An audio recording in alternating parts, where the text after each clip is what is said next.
sitting on my shoulders all the way along and through this process.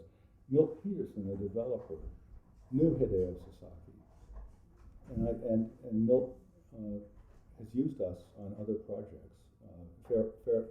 Fair Lakes in Fairfax, Virginia.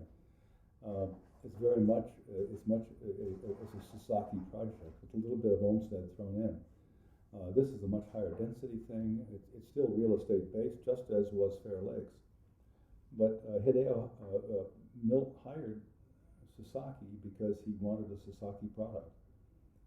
And I don't think of any Sasaki product that I've been involved with that I don't have the ghost of Hideo and young Pete Walker sitting on both shoulders. There are a lot of things in this that I think Pete would do.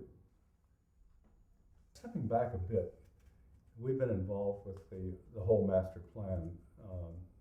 The urban design is a bit of a tour de force, but we felt our neighbor, i.e. Washington, D.C., deserved something that was not the same, but at least had some of the grand scale of the district. So in the very heart of this mixed-use development is a 2,000-foot boulevard that connects the heart of the new town to the hillside where the residential would tend to be most dominant against a little central park. And what's cool about it is this is about 250 feet above the Potomac, so that the views of the opposite shore, the Alexandria, and even the views north to the Washington Monument are really quite remarkable. But anyway, the dimension is a couple of thousand feet. It has a grand scale. It's essentially more formal, as it should be, adjacent to the boulevard, and it begins to break down and become a bit more, and it'll become a lot more informal when the final designs have been approved for these remaining parcels. But I think the banding and the paving, the formal row of plane trees are huge. 16-inch caliper plane trees, instant landscape. The promenade is absolutely beautiful, and the promenade was modeled after the Ramblas in Barcelona, but it's got the modern elements. I hate to say it's modern, but banded paving.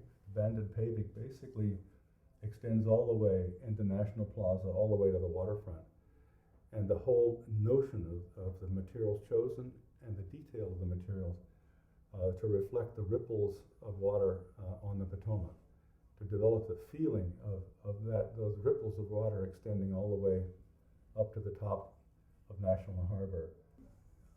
An art overlay, and it's a good question that has been raised about the integration of art at National Harbor. And we just happen to have a good exhibit on the wall, and this is the art overlay exhibit. And every one of these is art that's either in place or art that will be in place within the next year, and broken down into metal, found stone, sculpted stone, water features, and then art opportunities. So there's some where we're saying, we really don't have an idea yet, but that's where we really think art should be integrated, not plot. We're really trying to avoid plot. And then interpretive and figurative features. And that has a lot to do with the Potomac River and the relationship of this project to Washington, D.C., and the history of the Potomac River. And I think that this idea was supported, but it was very supported by the developer, who wanted National Harbor to seem timeless from the first day that it was opened. And he felt that the art, especially the found stone art, gave it a sense of age and also a sense of permanence. And he felt this would be not only a beautiful thing, but also a very marketable thing.